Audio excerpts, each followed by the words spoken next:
Si nos vamos un poco hacia la historia de los cuidados paliativos, ¿no? Cómo surgen la idea de este tipo de atención. Esto surge en la década del 60 en el Reino Unido, donde se empezó a observar que los enfermos oncológicos, porque en sí los cuidados paliativos nacen por una necesidad de los enfermos oncológicos en la etapa final de sus vidas. En esta oportunidad surge el término de paciente en situación de enfermedad terminal, que concebía el pronóstico vital de igual o menor a 6 meses como fundamental para recibir cuidados paliativos. Cicely Sanders, una médica gran pionera en el movimiento de los cuidados paliativos, ha desarrollado la teoría del dolor total, donde se veía en este tipo de pacientes y en este tipo de enfermos oncológicos, donde no solo había una cuestión de sufrimiento y dolor físico por la propia enfermedad, por la enfermedad de base, sino más bien que habían otras dimensiones del paciente que también afectaba y aumentaba la presencia de síntomas, ¿no? Siendo las otras esferas, siendo la parte social, la espiritual y también lo físico. Arrojando una definición de cuidados paliativos, podemos decir que es una modalidad asistencial, ¿sí? Que mejora la calidad de vida de los pacientes y de sus familias frente a los problemas generados por enfermedades que amenazan o limitan la vida. En esta parte de la definición, recuerden esta frase o estas palabras de amenazar o limitar, porque va a ser muy importante al momento de poder presentarle los instrumentos. A través de la prevención y el alivio del sufrimiento. Implica la identificación temprana, la evaluación precisa y el tratamiento del dolor y de otros problemas físicos, psicosociales y espirituales.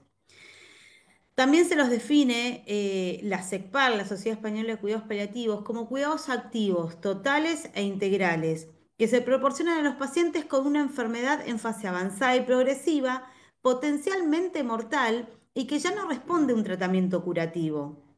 Eh, Ambas definiciones, si bien una es de la OMS y otra es de la SECPAL, la Sociedad Española de Cuidados Paliativos, en sí llegan a la misma conclusión o al mismo norte, ¿no? Tomando a estos cuidados paliativos como totales e integrales y haciendo mucho hincapié en estas enfermedades que van a amenazar o limitar la vida. Los cuidados paliativos que vienen a traernos, proporcionar alivio del dolor y de otros síntomas angustiantes. Van a reafirmar la importancia de la vida, considerando la muerte como un proceso natural. Establecen un cuidado que no acelera la llegada de la muerte, ni tampoco va a posponer la muerte de manera artificial.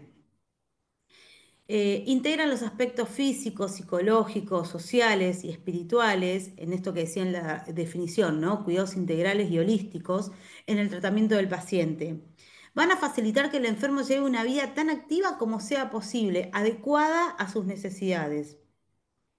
Ofrecen un sistema de apoyo a la familia para ayudarla a afrontar la enfermedad del ser querido y sobrellevar el periodo de duelo y mejoran la calidad de vida y pueden influir positivamente en el curso de la enfermedad. Esto es lo que llamamos nosotros cuidados integrales.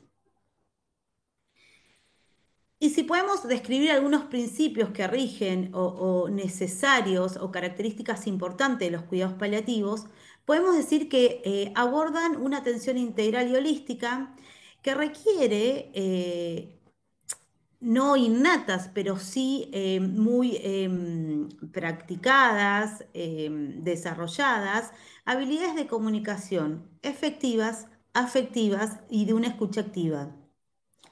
Reconocen al paciente y a su familia como unidad del tratamiento. Va a tener un control adecuado de los síntomas, va a aliviar el sufrimiento físico, emocional y espiritual, respeto a la dignidad y autonomía de las personas y por sobre todas las cosas, un trabajo en equipo interdisciplinario.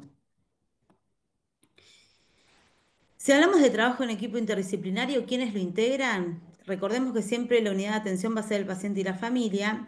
Y los equipos van a estar integrados por enfermeros, médicos, nutricionistas, kinesiólogos, psicólogos, asistentes sociales, voluntarios, terapistas ocupacionales, musicoterapeutas.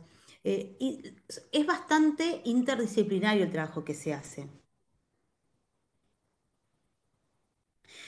Y acá este gráfico, ¿sí? Habla de la integración de los cuidados paliativos en una enfermedad progresiva. Y habla también de una integración al momento del diagnóstico o ante una derivación temprana. Eh, Siempre vamos a tener como primer nivel de atención o como atención primaria, se va a promulgar o se va a proponer tener un cuidado preventivo. Como bien saben, hay muchas enfermedades oncológicas que realizando determinada prevención o realizando determinado screening, podemos llegar a un diagnóstico oportuno o tomar, o al momento del diagnóstico, que sea en una fase muy temprana de la enfermedad. Como ejemplo, los controles ginecológicos en las mujeres, con el PAP y la colpo, en los hombres con el screening del cáncer de próstata, ¿no? También con el cáncer de colon. Entonces, siempre vamos a promulgar un poco o educar, ¿sí? A nuestra comunidad sobre primero cuidado preventivo. Cuando no pudimos estar a tiempo en este cuidado preventivo, vamos a llegar a un diagnóstico, ¿sí? De la enfermedad, del cáncer. Eh, entonces, ese diagnóstico vamos a tener un manejo de soporte, va a haber una intención de cuidado curativo, ¿sí? Y también puede estar en simultáneo esta intención del cuidado paliativo, acercándolo al paciente al servicio. Eh, ¿Y en qué lo va a favorecer la integración al momento del diagnóstico o durante este tratamiento curativo? Va a colaborar en el control de síntomas y mejorar la calidad de vida.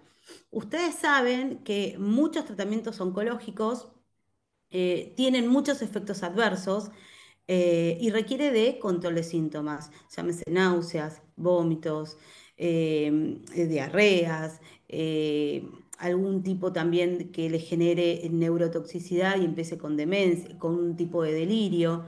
Entonces, el cuidado paliativo va a colaborar en el manejo de estos síntomas. Y cuando ya no puede existir este cuidado curativo, sí va a haber un tratamiento netamente paliativo eh, para luego progresar hasta los cuidados de final de vida y luego al cuidado en el momento de la muerte y posteriormente en el manejo del duelo. Los cuidados paliativos, si bien colaboran al momento del soporte del diagnóstico de la enfermedad, pero estos cuidados se continúan una vez que el paciente falleció en el manejo del duelo hacia la familia. Porque no nos olvidemos que si hablamos que la unidad de tratamiento va a ser el paciente y la familia, cuando este paciente no esté, vamos a seguir trabajando con la familia, colaborando en el proceso de duelo.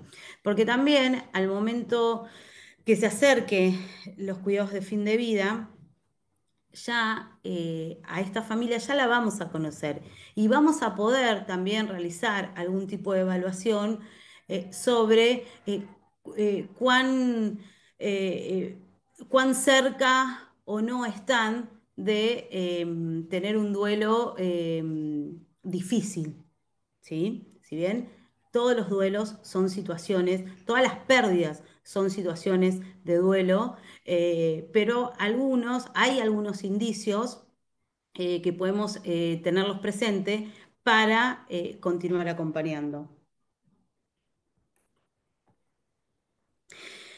Las dimensiones del cuidado que vamos a tener es en el manejo de la enfermedad, en los síntomas físicos, en los síntomas psicológicos, en la familia, en cuestiones sociales, ¿sí? ¿Cuánto influye la enfermedad de este integrante de la familia, cuánto influyó en dejar su trabajo, si es su único sostén de la familia, el único sostén económico de la familia, bueno, cuánto influye en que deje de ser el sostén económico, ¿no? ¿Qué le pasa con esos, a nivel espiritual, qué le pasa con esa trascendencia, ¿no? ¿Qué le pasa con el contacto tan tangible con la muerte, ¿no? Que estos cuidados espirituales hay que diferenciarlos bien de las creencias religiosas que pueden tener los pacientes, ¿sí? Los cuidados espirituales hablan más acerca de su trascendencia, de la aceptación del morir, de qué le queda pendiente en esta vida, ¿no? ¿Qué cosas le faltan realizar para decir, bueno, para empezar a entregarse a este final? ¿Qué dilemas éticos se pueden presentar? Hay muchos dilemas éticos en los cuales nos podemos encontrar al momento de cuidar. Uno, sin ir más lejos, uno muy común es el tema del comer, de la comida. ¿Cuánto influye el que el paciente deje de comer con la llegada de los cuidados de fin de vida? Para muchas familias, el acto de comer en sí es un signo de mejoría y de que todavía falta. Ahora, pero cuando dejan de comer es lo que más asocian a la muerte. Capaz que no les interesa tanto, capaz que entienden mejor la utilización de la morfina o de los opioides para el control del dolor, pero le cuesta más entender por qué no come. Es uno de los grandes dilemas que se presentan. Cuestiones prácticas, ¿no? De procedimientos que debamos realizar. Cuidados al final de la vida, el manejo de la muerte, la pérdida y el duelo. Competencias de enfermería en estos cuidados paliativos, o sea, qué características debemos tener. Primero, conocer las características generales de la enfermedad avanzada y del final de la vida y de los cuidados paliativos. Saber ¿en qué va a colaborar un servicio de cuidados paliativos integrándose a los servicios de oncología? Identificar y evaluar estas necesidades para actuar desde los principios bioéticos fundamentales. No quiero espolear, pero los dos instrumentos que más adelante les voy a presentar son instrumentos los cuales nosotros, enfermeros, podemos utilizar para poder tener una derivación precoz a los servicios de cuidados paliativos. Valorar el impacto emocional, social y espiritual en paciente y cuidadores de los síntomas físicos y del proceso global de la enfermedad. Determinar objetivos realistas e informar sobre el cumplimiento de los planes de cuidados con reevaluación de criterios de resultados y registro de los mismos. O sea, los objetivos realistas que nosotros, de los cuales me refiero acá, es un poco cómo nos vamos a sentar con esta unidad de tratamiento y decir qué esperan ellos de los cuidados paliativos y qué es lo que le podemos dar nosotros. Esta determinación de objetivos es muy importante al momento de que, por ejemplo, hacemos cuidados paliativos en domicilio, ¿sí? Entonces, y eso es un acuerdo entre la unidad de tratamiento y los profesionales que atendemos, donde va a favorecer realmente la adherencia a los cuidados que ellos tengan en casa. Realizar una planificación de cuidados enfermeros en pacientes con enfermedad avanzada y al final de vida, ¿sí? Entender que toda persona con enfermedad avanzada, oncológica y no oncológica, debe ser partícipe de sus cuidados y prioridades, incluyéndolos en lo que le proponemos y comprender el concepto de paciente frágil, que ahora vamos a seguir avanzando. Pero me quiero detener en esto, ¿no? En entender que toda persona con enfermedad avanzada, oncológica y no oncológica, vieron que al principio yo les presenté la historia de los cuidados paliativos allá por los años 60 con Cecil y Sanders. Bueno, el cuidado paliativo está enfocado netamente al paciente oncológico en fase terminal, fuera de tratamiento oncoespecífico y con una media de que le queden 6 meses de vida. Pero, ¿qué pasó después con esto? ¿Cómo avanzó, no? ¿Cómo progresó esta definición o estos cuidados paliativos, cuando se empezó a ver que existían otras trayectorias de enfermedades crónicas, las cuales también generaban dependencia, también generaban aparición de síntomas físicos que se deberían controlar y también otros síntomas que se asociaban eh, al diagnóstico de esas enfermedades crónicas o enfermedades no oncológicas. A su vez, también se veía afectada la unidad de tratamiento, la familia que cuidaba, ¿no? ¿Cómo le afectaba esto a la familia que cuidaba? ¿Cuánto podía colaborar en esta herencia del tratamiento de la familia que cuidaba?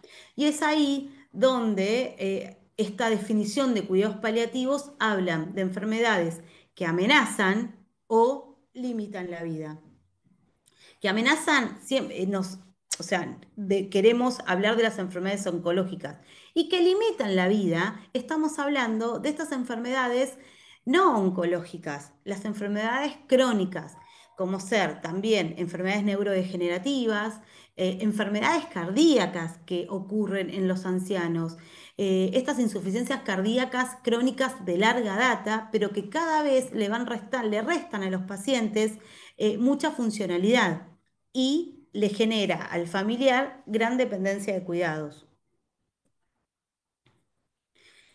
Identificar las situaciones de últimos días y reconocer los cambios de objetivos en el curso de la enfermedad. Cuando ya estamos llegando al final, los objetivos no van a ser los mismos que al inicio de la evaluación.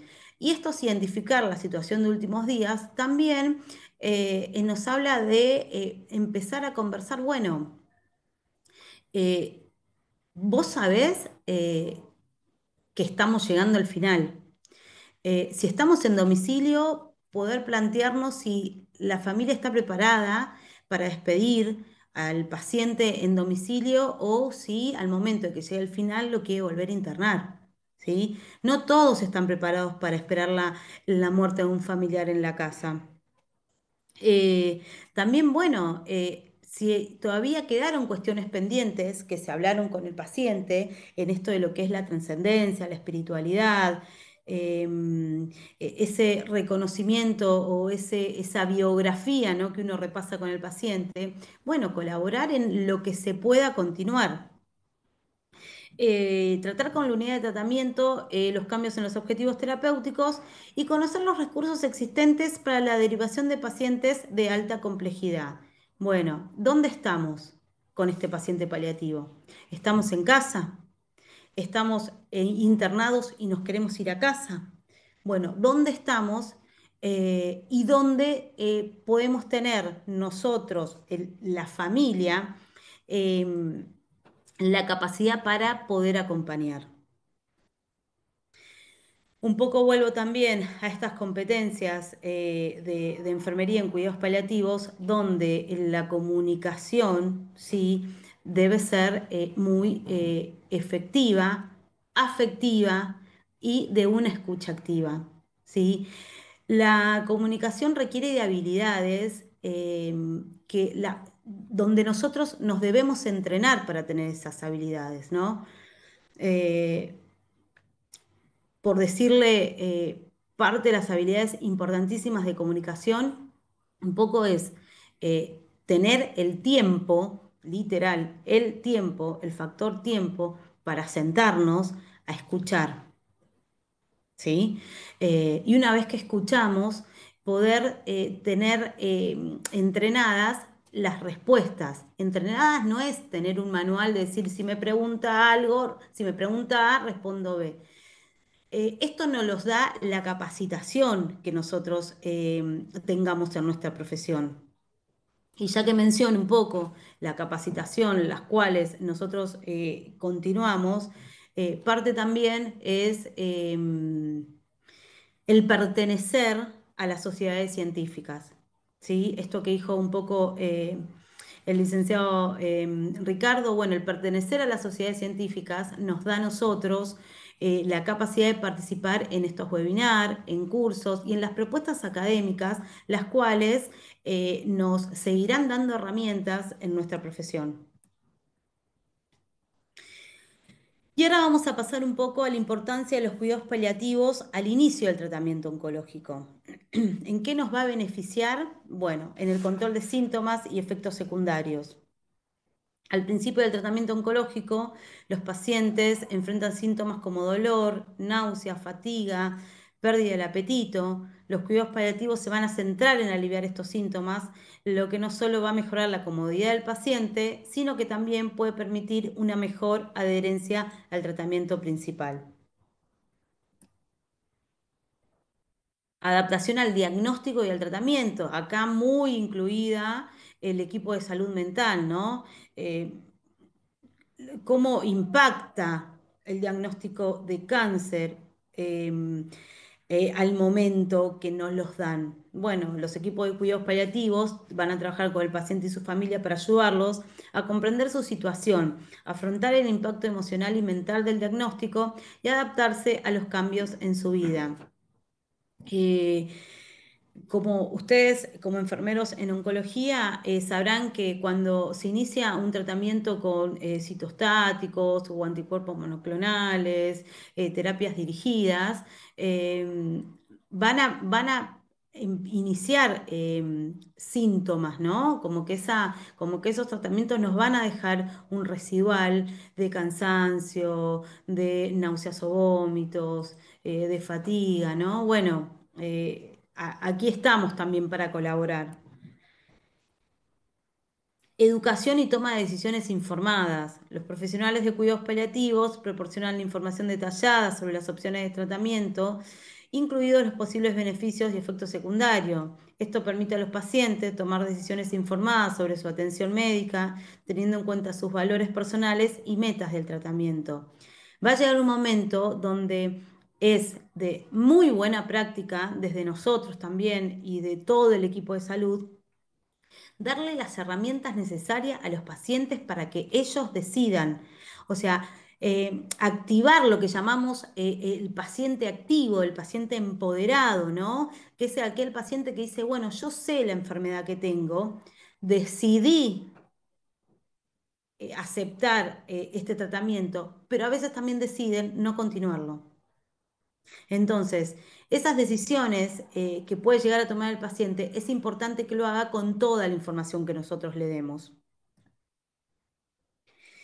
Planificación anticipada de cuidados, fomentan la planificación anticipada de cuidados, lo que implica discutir preferencias y deseos, decisiones sobre el lugar de atención, el uso de medidas de soporte vital o otros aspectos, ¿no?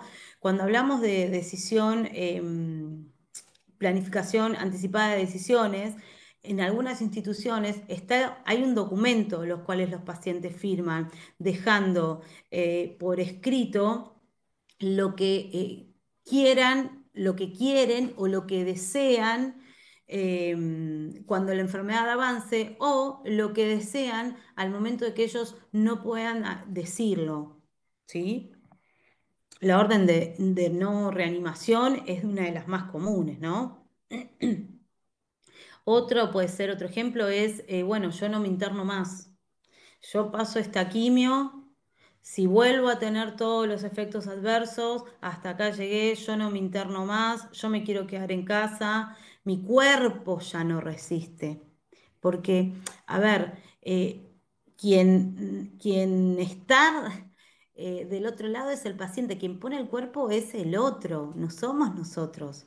No podemos convencerlos de una continuidad cuando no es nuestro cuerpo. El diagnóstico de cáncer puede causar ansiedad, depresión, estrés. Se asocian mucho también estas enfermedades eh, que requieren apoyo de psiquiatría. Los equipos de cuidados paliativos incluyen equipos de salud mental que brindan apoyo emocional tanto al paciente como a sus seres queridos, lo que puede mejorar la capacidad del paciente para afrontar los desafíos emocionales. Muchas veces también hay grupos de terapias dirigidas por médicos y psicólogos, donde son encuentros semanales, donde se reúnen para justamente entre todos y en grupo colaborar en este trayecto de la enfermedad o este transitar de la enfermedad. Los profesionales de cuidados paliativos se centran en fomentar la comunicación abierta y efectiva entre los pacientes, sus familiares y el equipo médico.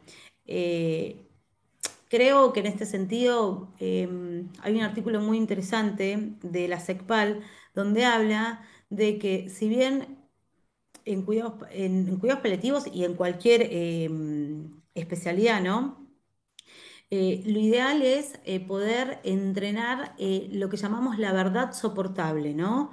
Bueno, si detectamos que va a querer recibir información hasta un determinado momento, eh, eso también requiere la habilidad de una escucha activa, de saber cómo se relaciona con la enfermedad, ¿no? Si nombra la palabra cáncer, si no la nombra, si dice enfermedad o dice eso que me diagnosticaron, ¿no? Entonces, lo que llamamos la verdad soportable, un poco es la progresión, que a veces es lenta o lleva su tiempo, de todas las cuestiones relacionadas a su enfermedad, ¿no? ¿Cómo vamos a dosificar toda esta información? Cuando podemos detectar de que el paciente aún y la familia no la quiere recibir. Y acá les voy a hacer un paso rapidito, solo para poder justificarles cuando hablábamos de estas enfermedades que limitan la vida, ¿no? Este es un gráfico donde observamos que la línea azul es la enfermedad oncológica, ¿no? Como al momento del diagnóstico tiene un avance, pero siempre el declive ti- es un descenso brusco hasta llegar a la muerte. Las líneas rojas hablan de todo lo que son las enfermedades orgánicas. Si bien las enfermedades orgánicas van a tener, demoran más capaz en llegar al momento de la muerte, pero fíjense que intercurren con más exacerbaciones que una enfermedad oncológica. Hasta llegar a la muerte, ¿sí? Han pasado por varias exacerbaciones o complicaciones de su propia enfermedad. Y como último, hablamos de las enfermedades de salud mental, llámese las demencias, Alzheimer, Parkinson, la esclerosis lateral, las degenerativas. Entonces, que van a tener muchas más intercurrencias y declives que los otros dos puntos, pero siempre he llegado a la muerte. Entonces, estas tres instancias o estas tres trayectorias de enfermedad causan.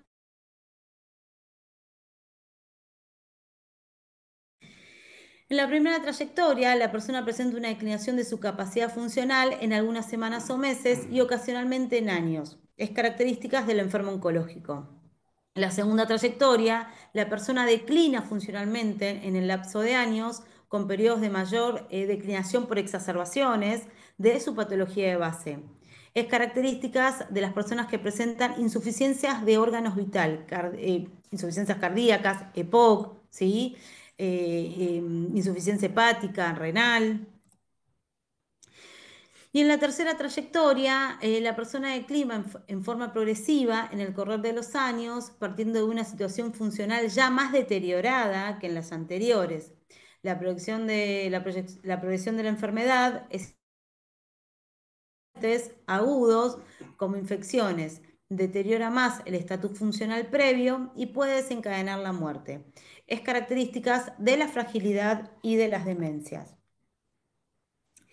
Y aquí el concepto de fragilidad. ¿Por qué es importante diferenciar el concepto de fragilidad perdón, y de complejidad?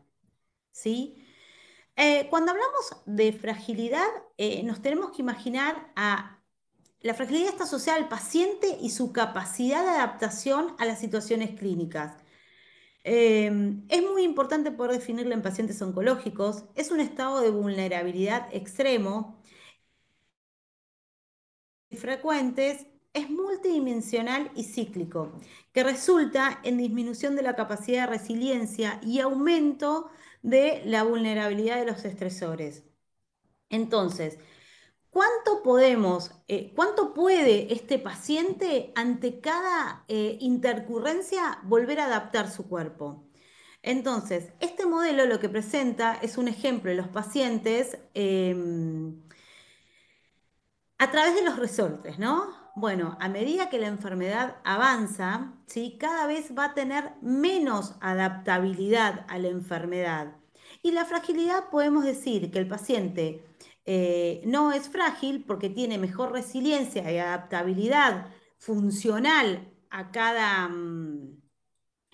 situación clínica y donde también no tiene estresores que lo modifiquen. Podemos estar ante un paciente prefrágil cuando esa adaptación, esa capacidad de adaptación va disminuyendo, ¿sí? Y también se presentan varios estresores que van aplacando nuestro estatus funcional. Y ese es el paciente. Después nos encontramos literal con el paciente frágil, con donde la capacidad de adaptación está muy baja y los estresores aún son más. Entonces, la fragilidad es una cuestión y una situación evaluable también al momento eh, del avance de la enfermedad, ¿sí? Si sabemos que estamos ante una enfermedad oncológica, un diagnóstico oncológico, donde el paciente está en tratamiento oncoespecífico, pero también podemos evaluar que esta fragilidad está presente. Bueno, es un momento también de qué nos sirve saber que está frágil o prefrágil. Bueno, para ver si le seguimos proponiendo o si le realizamos otra propuesta de tratamiento o no. O cómo podemos controlarle la enfermedad o controlar los síntomas para que no le genere o no le avance o no le aumente esta fragilidad. Y aquí también el concepto de complejidad, ¿no? Que hace referencia a la situación clínica específica. Cuando hablamos de fragilidad, hablamos de la adaptación que puede tener el paciente a un evento clínico. Y la complejidad es la situación clínica específica. Es el conjunto de características emergentes del caso que en su particular interacción confiere una especial dificultad en la toma de decisiones y una necesidad de intervención sanitaria especializada. La complejidad es, está asociada a estos pacientes pluripatológicos, que no solamente tienen una enfermedad, que no solamente tiene cáncer, que a su vez venía arrastrando le diagnosticaron un cáncer de pulmón, pero ya tenía un diagnóstico de un EPOC, ¿sí? Y que se le sumó el cáncer. Entonces, la pluripatología se asocia a la complejidad y el estado de nuestro cuerpo, del paciente, de adaptarnos a las adversidades de las complicaciones, se asocian a la fragilidad. Y ahora bien, eh, tenemos este paciente frágil, complejo, con diagnóstico oncológico. ¿Cómo evaluamos y detectamos las necesidades paliativas de este paciente oncológico, ¿no? ¿Cómo nosotros, enfermeros, estando en la tarea diaria, podemos evaluar, ¿no? Hay dos instrumentos validados, dos instrumentos los cuales en otros países son utilizados por los enfermeros y son de fácil acceso y de fácil evaluación. No es un cuestionario y es un Google Form de 40 o 50 preguntas. No. Pero ¿por dónde empezamos? Tenemos como primer instrumento el NECPAL, que vamos con este primer instrumento, lo que vamos a evaluar son las necesidades de atención paliativa de un paciente, ¿no? Vamos a poder determinar, bueno, ¿este paciente tiene necesidades paliativas o no tiene? Y el segundo instrumento que vamos a utilizar es el PALCOM, ¿sí? Y con el PALCOM lo que vamos a decir, bueno, si ya sabemos que tiene necesidades paliativas, bueno, ¿cuán complejo nos va a resultar este paciente durante el tratamiento paliativo? ¿Y cuál es el equipo necesario que yo puedo implementar con este paciente para acompañarlo? Entonces, con el NECPAL evaluamos las necesidades paliativas y con el PALCOM, una vez evaluadas las necesidades paliativas, evaluamos La complejidad. El programa NECPAL nació para dar respuesta al reto de la atención paliativa precoz, integral e integrada a personas con enfermedades avanzadas de todo tipo en todos los servicios de salud y sociales. Esto es un instrumento que lo podemos hacer al momento de la primera entrevista que podamos llegar a tener en consultorio. Las utilidades más conocidas del NECPAL son las de cribaje poblacional de personas con necesidades paliativas para determinar su prevalencia y así cómo establecer un primer listado de necesidades. Se dice a nivel mundial, solo el 14% de las personas que tienen necesidades de atención paliativa reciben estos cuidados. El 14% a nivel mundial. Recién nosotros hace 2 años que tenemos la ley de cuidados paliativos, falta pulirla un poquito más en las instituciones. Eh, entonces, este es el NECPAL, ¿sí?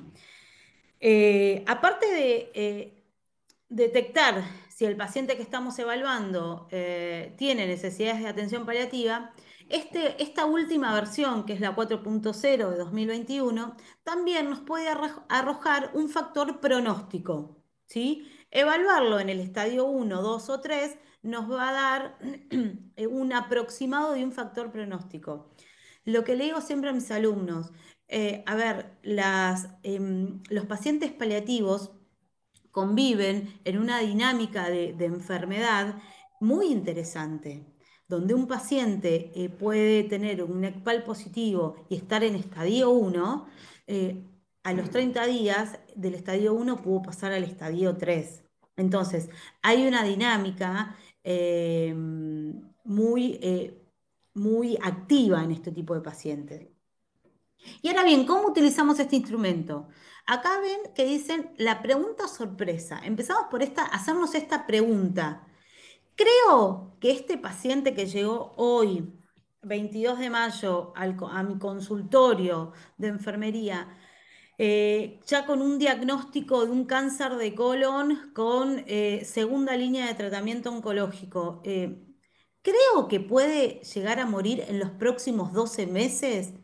¿Pienso que este paciente va a morir en el próximo año? ¿Sí? Entonces, si yo digo que sí, o sea, si es la pregunta sorpresa porque dice me sorprendería. Si te sorprendería que muera, si es sí, el NECPAL es negativo, no tiene necesidades de atención paliativa. Pero, ¿me sorprendería que esta persona muriese a lo largo del próximo año? No, no me sorprendería. ¿Por qué? Porque ya va a la segunda línea de tratamiento, porque cada quimio le cuesta más tolerarla, porque ya tiene más fatiga, porque ha perdido más del 10% de su peso. Entonces, a mí no me sorprendería de que Juan Pérez, que le diagnosticaron hace 6 meses y ya va por un tratamiento, por una segunda línea de tratamiento, muera dentro del próximo año. Entonces, si no me sorprendería, podemos decir que este NECPAL es positivo. Juan Pérez tiene necesidades de atención paliativa. Entonces, después empezamos a un poco a delinear o a pulir, ¿no? Bueno, pero si tiene un NECPAL positivo, ¿cómo tiene pérdida funcional? ¿Hay una impresión clínica de un deterioro funcional severo, progresivo, ¿no? Un paciente que hace 6 meses atrás venía solo al consultorio y en las últimas 2 consultas vino acompañado de un hijo, de un hermano, porque ya tiene más fatiga, ¿no? Eh, ¿Ha perdido peso? ¿Ha perdido un 10% de su peso en este último tiempo? ¿En los últimos 6 meses? Bueno, eso también es comparable con la historia clínica, ¿no? ¿Tiene multimorbilidades? ¿Tiene más de 2 enfermedades crónicas aparte de su enfermedad principal? ¿Requiere el uso de recursos? O sea, ¿ha ingresado a los servicios de urgencia más de dos veces en el último año? ¿Tiene una enfermedad avanzada? ¿Sí? Criterios de severidad o progresión. Aparte del cáncer de colon, también pudimos detectar alguna metástasis presente. Entonces, De acuerdo a la cantidad de ítems que veamos en este paciente cuando el NECPAL es positivo, vamos a poder clasificarlos en estadio. Si tienen en el estadio 1 es cuando vamos a tener uno o dos parámetros de la evaluación y ha arrojado, se ha estudiado que puede llegar a tener una mediana de 38 meses de vida. Vuelvo a repetir, el paciente que tiene un ECPAL positivo, que esté en estadio 1, que tenga ya esté derivado al servicio de cuidados paliativos, está dentro de una dinámica de enfermedad interesante y que debemos prestar atención en cada consulta. El estadio 2 es cuando presenta 3 o 4 parámetros y el estadio 3 cuando tiene los 5 o 6 parámetros. Entonces, este documento del NECPAL está a la mano de todos nosotros, ¿sí? A la mano de tenerlo en el consultorio al momento que llegó este paciente. Y el otro instrumento, como les dije, es un poco evaluar si ya sabemos que tiene necesidades paliativas. ¿Cuán complejo va a ser este paciente al momento de ser atendido? El PALCOM es una herramienta diseñada para evaluar la complejidad, permitiendo identificar pacientes que van a requerir una atención especializada debido a la gravedad de su condición. Su objetivo va a ser ayudar a los profesionales de la salud a clasificar a los pacientes según sus necesidades y determinar si requieren recursos avanzados o convencionales de cuidados paliativos. Cuando hablo de recursos avanzados, si necesitamos un equipo completo o porque el paciente se tuvo que internar a una unidad de cuidados paliativos o porque lo vamos a seguir o con el equipo completo haciendo internación domiciliaria. ¿Sí? Y convencionales, recursos convencionales, hacemos referencia a que a este paciente lo vamos a seguir citando a consultorio. Capaz que le pedimos que venga acompañado, pero todavía las consultas quincenales o cada 20 días en consultorio le sientan bien. Se va a basar en una evaluación multidimensional que considera factores físicos, emocionales, sociales y organizativos para establecer el nivel de complejidad del paciente. ¿Y esto qué nos va a dar? Nos va a facilitar la toma de decisiones clínicas y la planificación de la atención. Y este es el PALCOM, ¿sí? La escala de complejidad. Tiene 5 ítems a detectar, ¿sí? Primero, este documento también está al alcance de todos. Es un documento que también lo podemos tener en nuestro consultorio cuando el paciente ya está en cuidados paliativos. Y fíjense que también inicia o se complementa con el NECPAL, iniciando con la pregunta sorpresa. Entonces, este paciente que está en consultorio tiene una alta carga sintomática y ¿qué síntomas son los más prevalentes? Dolor, náuseas, insomnio, somnolencia, anorexia, estreñimiento, ansiedad, disnea, tristeza o debilidad. ¿Y cómo medimos cuánto tiene este paciente de dolor, de anorexia o de debilidad? Con la escala EVA, del 1 al 10, ¿sí? Dependiendo del resultado de los síntomas, ¿sí? De este resultado, vamos a ver si tiene carga sintomática o no. De ahí el número que le ponemos. ¿Presenta un dolor potencialmente difícil control? Hay muchos dolores que son de difícil manejo, que no solo se va a tener la utilización del clásico opioide o de los clásicos coadyuvantes, como el más conocido, la dexametasona. Entonces, si va a presentar un dolor de potencial de difícil control, por ser un dolor neuropático, por ser un dolor asociado a antecedentes de adicciones o alcohol, u otras sustancias.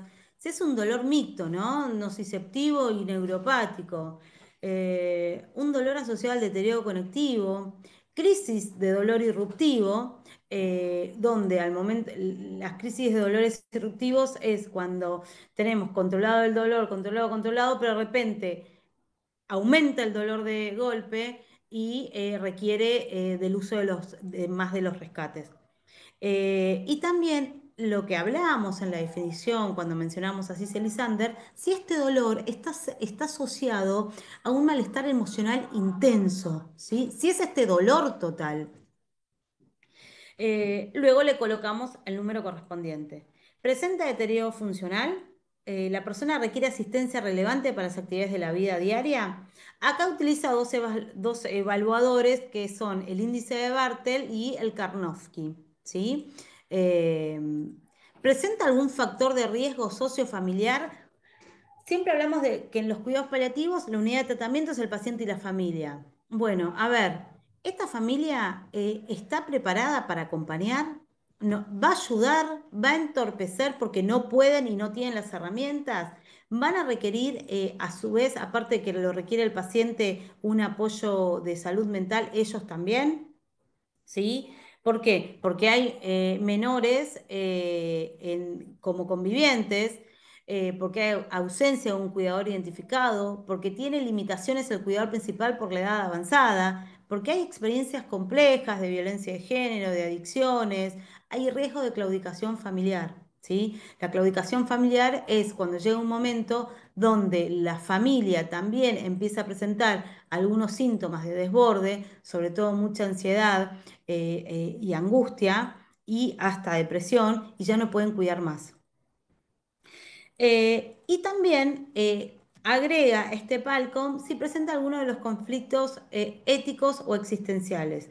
Conflictos relacionados con la información, negación, conspiración de silencio, que está bastante presente en algunos casos, discrepancias para proporcionar la intervención de los miembros del equipo asistencial, si hay discrepancias sobre la proporcionalidad de la intervención entre el paciente, familia y el equipo, pérdida de sentido de la vida, malestar existencial, deseo de avanzar la muerte y demanda de eutanasia o suicidio asistido.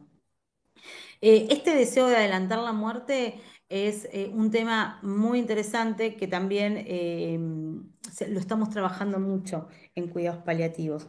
Y depende de la complejidad, depende de la puntuación, vamos a poder definir si hay baja complejidad, media o alta. ¿Sí? Si hay baja complejidad, bueno, se va a recomendar atención paliativa básica por el equipo referente o atención primaria y acceso a equipos especializados. Si hay una complejidad media, vamos a recomendar atención paliativa especializados, equipos de soporte hospitalario, domiciliarios o unidades de cuidados paliativos. Y si hay alta, se va a recomendar la atención paliativa especializada intensiva. O sea, en la baja complejidad es el paciente que todavía nos va a seguir en consultorio, va a venir al consultorio. La media complejidad va a ser el paciente donde vamos a pactar visitas en la casa con el equipo de cuidados paliativos especializado. Y la alta complejidad ya directamente vamos a tener que intervenir con un cuidado más presente de enfermería, de seguimiento médico y otras terapias. Eh, para concluir un poco, estos instrumentos, ¿no? Nos dan un mejor control de síntomas, podemos evaluar o tener presente un mejor control de síntomas y calidad de vida, ¿sí? La intervención temprana en cuidados paliativos va a permitir un manejo más eficaz del dolor, la fatiga, las náuseas y otros síntomas debilitantes. Esto ayuda a mejorar la calidad de vida del paciente desde las primeras etapas de la enfermedad. Apoyo emocional y psicológico, ¿sí? Un diagnóstico oncológico genera un fuerte impacto emocional en el paciente y en quien acompaña. Esta derivación temprana va a permitir un abordaje integral. Optimizar los recursos y las tomas de decisiones, ¿sí? Desde poder planificar para una adecuada adherencia a los tratamientos. La derivación temprana, cuidados paliativos, no significa renunciar al tratamiento, sino integrar un enfoque holístico que se prioriza la calidad de vida, el bienestar emocional y una mejor experiencia en la atención médica.